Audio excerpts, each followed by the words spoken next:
एक बड़ा सुंदर चरित्र। एक बार माता पार्वती जी ने शिव जी से संसार में सुख और दुख के बारे में स्मरण किया। आवाज बढ़ाओ। शिव जी से सुख और दुख के विषय में माता पार्वती जी ने प्रश्न किया। थोड़ा ध्यान से सुनना, बड़ा अच्छा चरित्र। काशी में नंदन वन में भगवान शंकर और पार्वती बैठे हैं।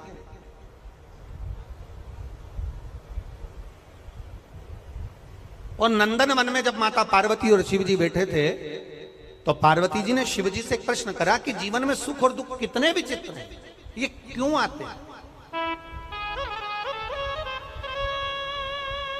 सुख मिला तो क्यों मिला और दुख मिला तो क्यों मिला? ये माता पार्वती जी ने शिव जी से प्रश्न किया। शंकर भगवान ने बड़े भाव से इस सुख दुख के चरित्र का वर्णन किया। शिव जी कहते हैं, सुनो पार्वती, मैं तुम्हें एक चरित्र सुनाता हूं।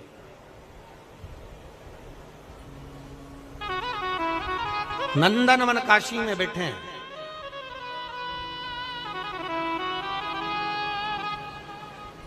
और नंदनवन काशी में बैठकर भगवान शंकर पार्वती जी से कर मैं तुम्हें एक चरित्र सुनाता हूं।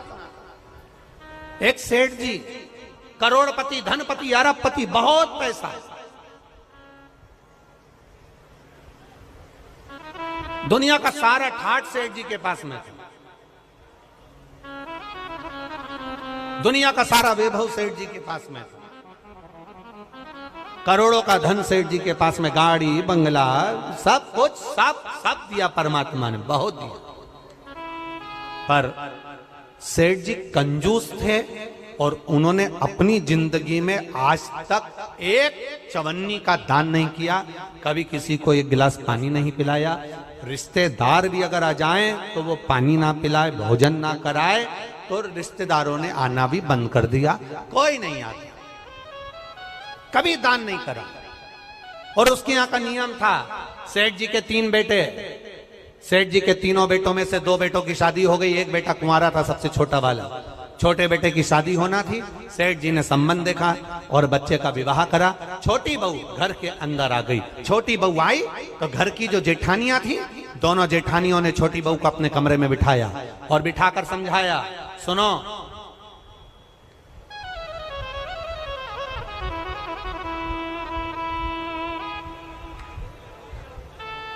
पहले ऐसा नियम था, अब आजकल ऐसा नियम तो नहीं है, पर पहले ऐसा नियम था कि लड़के की शादी होती थी और बहू को लेकर आता था ना, तो अपने खुद के घर में बहू को लेकर बाद में आता था।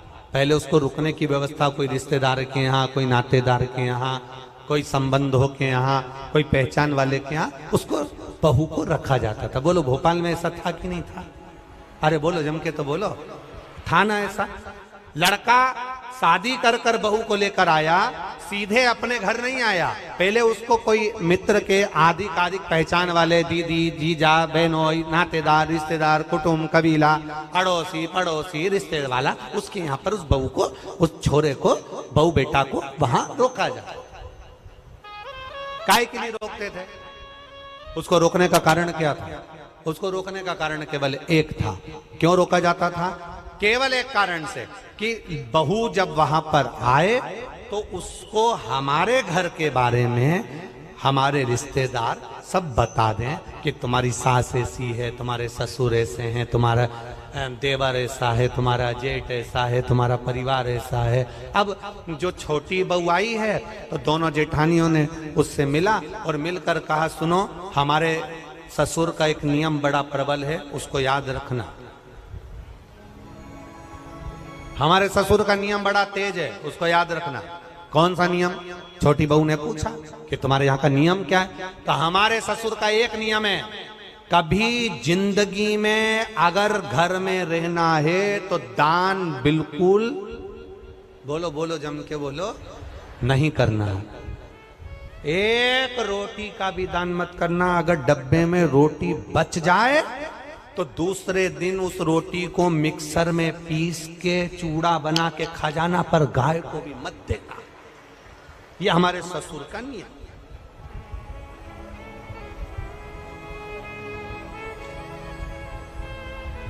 मेरा विश्वास कहता है अपने भोपाल की तो ऐसी बहू नहीं होगी और ना ऐसा कोई रिश्तेदार होगा कि रोटी गाय को भी ना दी जाए, कुत्ते को भी ना दी जाए और पक्षी को भी ना दी जाए।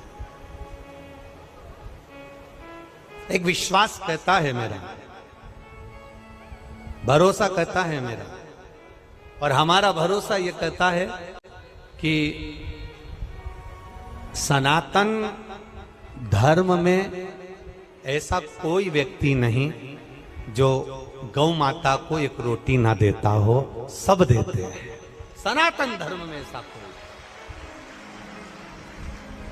हम दूसरे की कोई बात नहीं कर रहे, हमें अपने घर से मतलब है, हमें अपने घर से।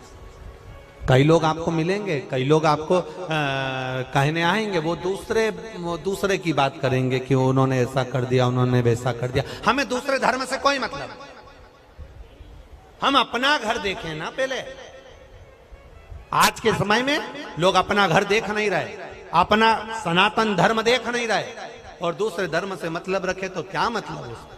हमें अपने से मतलब है, अपना घर हम देखें, अपना परिवार हम देखें। कहा हमारे यहां का नियम है, एक रोटी भी गाय को ना जाए, एक रोटी भी कुत्ते को ना जाए, जरा सा भी दान नहीं करोगे। छोटी बहू से कहा नियम याद रखना। छोटी बहू ने मन में सोचा मेरे पिताजी तो हमेशा कहते थे कि दान करो, धर्म करो, साथ जाएगा।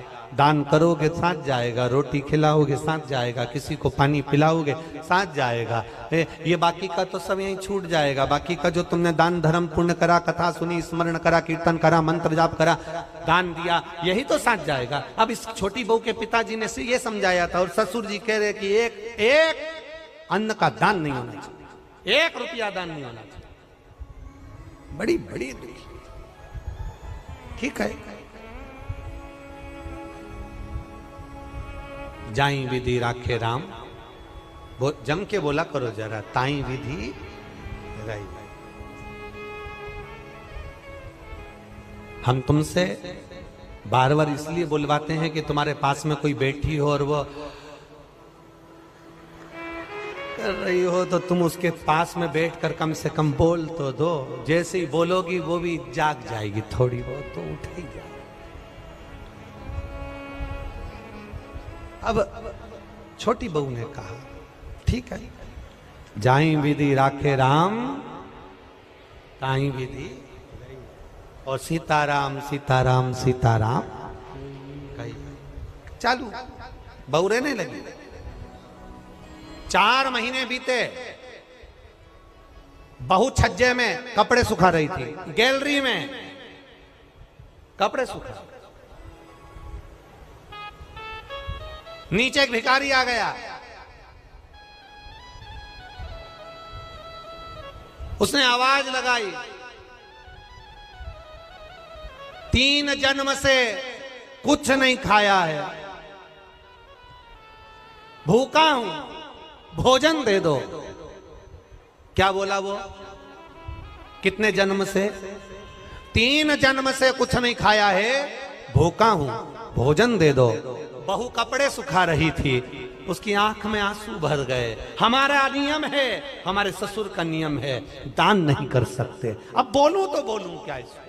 छोटी बहू अपने पिता के संस्कारों को छोड़ ना पाई और ऊपर कपड़े फटकते फटकते, कपड़े को जब पानी से निचोड़ते हैं, निचोड़ कर सूखने डालते हैं, एक बार फटक देते हैं। फटकने का मतलब ये होता है कि पानी झड़ जाए से मतलब नहीं होता। फटकने का मतलब ये होता है उसमें जो सल हैं वो अच्छे हो जाए।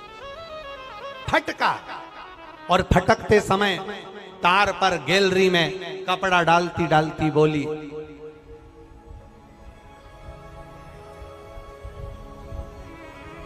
बासी खाना खा रहे हैं, कल हमारा उपास है। क्या बोली? आप भी बोलो, जम के बोलो। बासी खाना खा रहे हैं, कल हमारा उपास है। इतना भिखारी ने सुना और भिखारी चले गया। अब भिखारी तो चले गया, पर नीचे जो कुर्सी डाल के अखबार पढ़ रहा था, कौन? जम के बोलो, ससुर। बस उसने सुन लिया। अच्छा हुआ तुमने ससुर बोला हो, नहीं तो एक जगह कथा कर रहे थे, उन्होंने कह दिया एक भिखारी तो चले गया, पर नीचे जो कुर्सी डाल के अखबार पढ़ रहा था, तो लोगों ने कह दिया वो भी। भोपाल के लोग, एक बात तो है, इस मामले में समझदार बहुत है। जबरदस्ती लोग भोपाली लोगों का, भोपाल के लोगों के कह देते हैं साहब माँ तो इतनी गाली बकते हैं, माँ तो ये साड़ा तेड़ा बोलते हैं, साहब माँ तो बात बात में अपशब्द कह देते हैं। हमने देखा, अभी हमको भी यहाँ पर 3 दिन हो गए, सब अच्छे से ही बोल रहे हैं, सब अच्छे। एक भी ऐसा नहीं मिला जो गड़बड़ बोला, एक भी। बड़े भाव, वो तो दुनिया के लोग हैं, कहते रहेंगे अपन तो अपना भजन करो। भिखारी चले गया, कुर्सी डालकर अखबार पढ़ रहा था। कौन? ससुर। और अखबार पढ़ते पढ़ते उसके कानों में शब्द गया कि बहू ने कहा बासी खाना खा रहे हैं, कल हमारा उपास है। भिखारी तो गया, ससुर को क्रोध आ गया और ससुर को गुस्सा आया। बताओ, कल की आई बहू 4 महीने नहीं हुए, इसको कौन सा बासी खाना खाने को दे दिया और कौन सा इससे उपास करवा दिया? इतना अच्छा खाना मिल रहा है, रोज ताजा खाना खा रही है, अच्छे से रह रही है, इसका पति कमा रहा है और हम उपास करा रहे हैं। ससुर को क्रोध आया, उसने दोनों बहुओं को बुलाया, बड़ी बहुओं को बुलाकर कहा अब इस बहू को मैं अपने घर में नहीं रख सकता, क्योंकि इसने मेरी बदनामी कर दी एक भिखारी के सामने, मेरी बदनामी कर दी है भिखारी के सामने।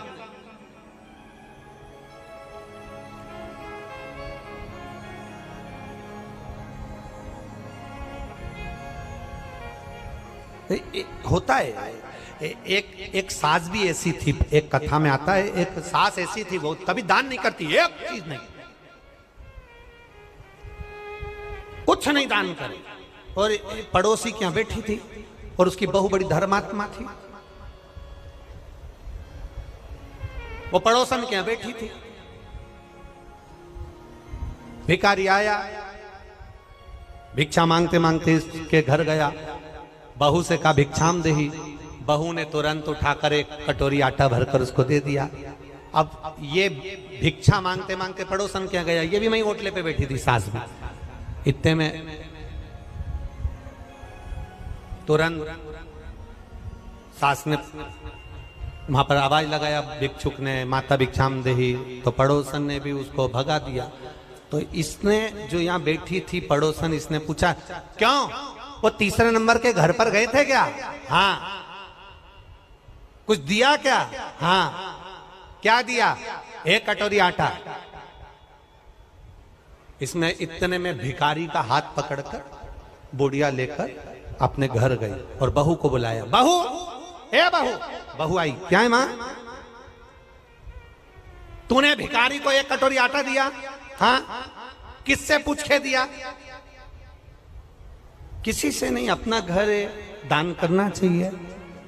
इतने में सास को गुस्सा आया और भिखारी से कहा, भिक्षुक से कहा तुमने मेरे घर से आटा लिया? हाँ। वापिस दो।